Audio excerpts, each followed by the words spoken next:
Lectura del Santo Evangelio según San Mateo. Gloria a ti, Señor.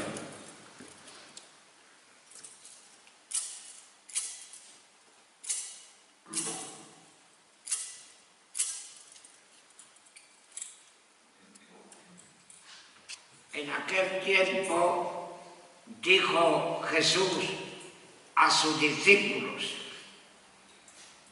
cuando recéis, no uséis muchas palabras, como hacen los gentiles, que se imaginan que por hablar mucho les harán caso.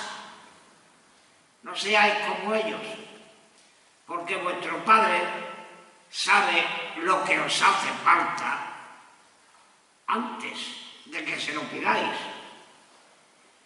Vosotros orad así: Padre nuestro que estás en el cielo, santificado sea tu nombre. Venga a nosotros tu reino. Hágase tu voluntad en la tierra como en el cielo. Danos hoy nuestro pan de cada día. Perdona nuestras ofensas, como también nosotros perdonamos a los que nos ofenden. No nos dejes caer en la tentación y líbranos del mal. Porque si perdonáis a los hombres sus ofensas, también os perdonará vuestro Padre Celestial. Pero si no perdonáis a los hombres, tampoco vuestro Padre perdonará vuestras ofensas. Palabra del Señor. Gloria a ti, Señor.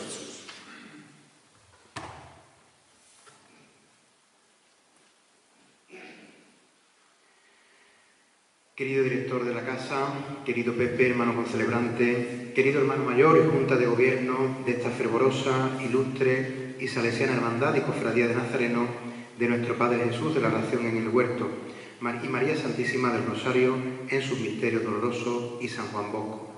Fieles devotos de esta hermandad, mis queridas hermanas y hermanos, amigos y amigas todos. Agradezco en primer lugar al hermano mayor y a su junta de gobierno el regalo de poder estar aquí esta tarde acompañando a todos vosotros, al menos en este primer día del quinario. Como cada día del quinario está encomendado a una persona distinta, yo pienso que he tenido una suerte grande en la de ser el primero, porque así uno tiene mayor libertad, ¿verdad?, para poder hablar de lo que uno quiera, sin riesgo también de repetirse, ¿no?, en algo o en parte o en todo de lo que digan los que vienen detrás. Para esta ocasión, teniendo en cuenta que estamos recién estrenando el tiempo de la Cuaresma, teniendo también muy en cuenta el Evangelio de hoy, me he querido fijar en concreto en este rasgo de la oración de Jesús. ¿Cómo oraba Jesús? Pienso que lo primero que podemos decir nosotros de la oración de Jesús es que es una oración que acompañaba toda su vida, en concreto todos los momentos importantes y también no solo los importantes, sino también los momentos cotidianos. Así lo presentan los evangelios sinópticos. Presentan a un Jesús que se retira al silencio, al desierto, antes de comenzar su actividad profética. No es una ocupación cualquiera, no es una ocupación más la oración en la vida de Jesús, sino que la oración va ligada a toda su actividad, a lo largo de toda su vida. Jesús no se ha dejado llevar nunca por el activismo, sino que ha buscado siempre en su vida el silencio y la oración, inclusive cuando todos lo estaban buscando. Su acción va siempre acompañada de la oración. En su oración podemos decir también nosotros que en el desarrollo de su ministerio pastoral, en su acción salvadora, Él siempre va a dar gracias al Padre y lo hace en medio de la actividad, porque hay una unión íntima entre Jesús y el Padre y en ese convivir, en esa relación que van teniendo uno y otro, pues se expresa en diálogo en acción de gracias y también en oración de alabanza explícita a Dios Padre. De la oración de Jesús hay que decir que sabemos poco. Posiblemente haya orado en el templo de Jerusalén. Ha participado en la liturgia sinagogal de Cafarnaúm y de Nazaret. Casi que con toda seguridad, muy probablemente esta sí, ha pronunciado la oración de la Shema, como judío que era. Ha buscado siempre un ambiente adecuado para encontrarse con su Padre Dios. Ha buscado el reino de Dios y su justicia. Ha pedido la santificación del nombre de Dios en la tierra. Lo que sí podemos decir también nosotros, casi con toda seguridad, es que su oración se diferencia de la oración de los círculos de los fariseos. Jesús se dirige al Padre y su oración es una oración tranquila, es una oración serena y confiada. Busca siempre la verdad, busca la sinceridad. Unas veces lo hace de manera alegre, gozosa, entusiasta, dando gracias. Otras gritando, llorando e incluso quejándose. En segundo lugar, entiendo yo que la experiencia de Dios en la oración es una experiencia de Dios como Padre. En cuanto al diálogo que Jesús pueda establecer o pueda tener con su Padre, la actitud que se desprende de él es una actitud de gran confianza y una actitud de intimidad con Dios. Es curioso porque en tiempos de Jesús se evitaba pronunciar el nombre de Dios. El nombre de Dios era sustituido por cualquier otro nombre, por el nombre, por ejemplo, de Adonai, o también se usaban, por ejemplo, otros nombres para hablar de Dios: la gloria, el nombre, el cielo, la palabra, el poder. Entre otras cosas porque el judío necesitaba de mediaciones y de personas que hicieran de intermediarios, de mensajeros, para entrar en contacto con Dios. Y como Jesús conocía esto como buen judío, también él se va a dirigir a Dios dando un rodeo. Y lo va a llamar de una manera muy propia de él. Lo llamará Abba, que lo encontramos en los evangelios y que es una palabra propia usada por Jesús, que no tiene una traducción muy literal, porque es una palabra aramea, es una palabra que procede del vocabulario de los niños, pero que si nosotros la tuviéramos que traducir, podríamos decir que podría ser algo así como cuando uno se dirige a su padre de carne y hueso y lo llama papi o papaíto. Algo así significaría la palabra Abba, porque expresa esto mismo, el balbuceo de un niño cuando está aprendiendo a hablar. Y este término arameo, que ya digo que nace del lenguaje familiar y que en su origen es una palabra infantil, no se encuentra en ninguna de las oraciones judías y constituye, sin duda, que seguramente una forma de hablar propia de Jesús. Esta palabra, como digo, no expresa simplemente el balbuceo de un niño, sino que dentro de toda ella, en su expresión, se encierra también la traducción mi Padre, Padre nuestro, como hemos escuchado hoy en el Evangelio. La oración de Jesús es este diálogo sencillo y confiado con un Padre atento a nuestras necesidades. El Padre nuestro es el modelo que Jesús deja a sus discípulos. Para esto vive Jesús. Él vive para hacer la voluntad del Padre. Este es el único objetivo de su vida, hacer la voluntad de Dios y anunciar buscar el reino de Dios.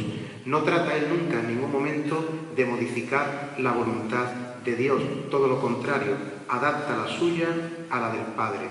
De esto también a lo mejor es de lo que se trata para nosotros, de cambiar nuestra voluntad para cumplir la de Dios. Jesús concibe la oración como la expresión y el medio concreto de vivir en actitud vigilante en medio de las dificultades de la vida. La oración de Jesús no es un espectáculo para nuestro ejemplo. Si su oración tiene sentido para nosotros, es porque también lo tenía para él. Y en tercer lugar, concluyo con algunas pinceladas, algunas características de la oración de Jesús en el marco de lo que sería el anuncio del reino de Dios. En primer lugar, entiendo yo que la oración de Jesús es una petición humilde al Padre, porque Jesús ha pedido por sus discípulos, ha pedido por sus amigos, por sus hombres de confianza, por su familia, por las personas con las que comparte la vida, como podemos hacer también todos y cada uno de nosotros. Y Jesús va a descubrir que en su oración silenciosa al Padre están presentes también los problemas y las dificultades de sus discípulos. Jesús pide para los suyos el reino del Padre. Este es el centro de la petición de Jesús. Lo que pasa es que Jesús da un paso más. La oración no se limita a los suyos. Es una actitud que Él va a ampliar, va a extender también a sus enemigos. Petición humilde al Padre. En segundo lugar, la oración de Jesús es la del Padre Nuestro. Lo hemos escuchado hoy en el Evangelio. En esta oración será escuchado por el Padre, que no lo va a librar de la cruz, no lo va a librar a Jesús de la cruz, pero sí que lo va a arrancar del poder de la muerte. Los cristianos debemos de saber que siempre nuestra petición es escuchada de una manera más profunda, real y verdadera de lo que nosotros somos capaces de pensar y de captar. La oración del Padre Nuestro. En tercer lugar, la oración es una acción eucarística o una acción, si ustedes quieren, de acción de gracias en la Eucaristía, porque es también la oración de gracias de Jesús al Padre. En esta Eucaristía que vamos a celebrar nosotros, como en todas, se reconoce también la gratitud del amor de Dios y por eso Jesús alaba a Dios. Por tanto, la oración también es eucarística. En cuarto lugar, es una acción de gracias a Jesús o de Jesús a Dios. Porque Jesús da gracia y esta actitud yo entiendo que nace del hecho, nunca mejor dicho, de que Él descubre en los acontecimientos de la vida diaria, como cualquier persona humana, que Dios está presente y se hace presente en esta actividad amorosa. Cualquiera de los que estamos aquí podemos decir que Dios se ha hecho presente hoy a lo largo de nuestro día de una o de otra manera. Él es una persona que se ha preocupado siempre para dar gloria al Padre y su oración ha buscado siempre la gloria del Padre. Es lógico suponer, y no supongo yo mucho, si digo esta tarde que los discípulos de Jesús le hubieran pedido, como en el Evangelio de hoy, que les enseñara una oración que fuera significativa o que fuera un signo característico de su grupo.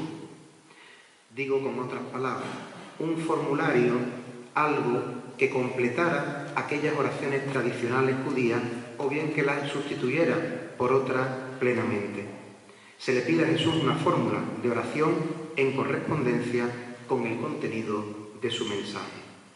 Enséñanos a orar de la forma como deben hacerlo los hombres que desde ahora formen parte del reino que tú anuncias que va a venir.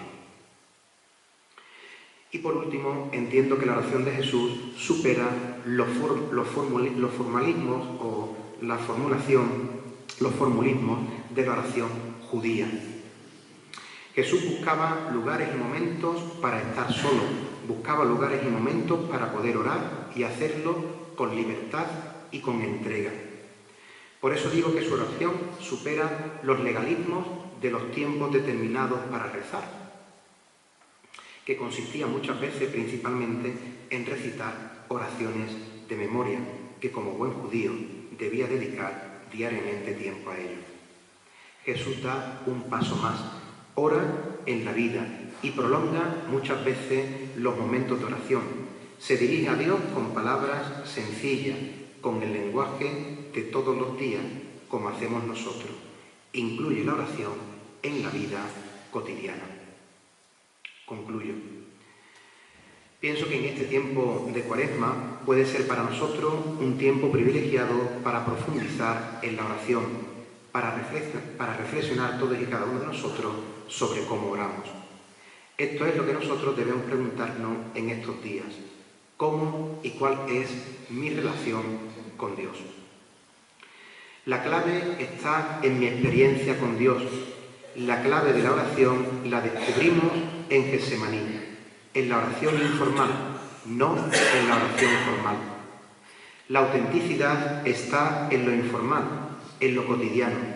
Allí es donde aparece la dimensión creyente de la oración, aunque ésta sea pobre. Que así sea.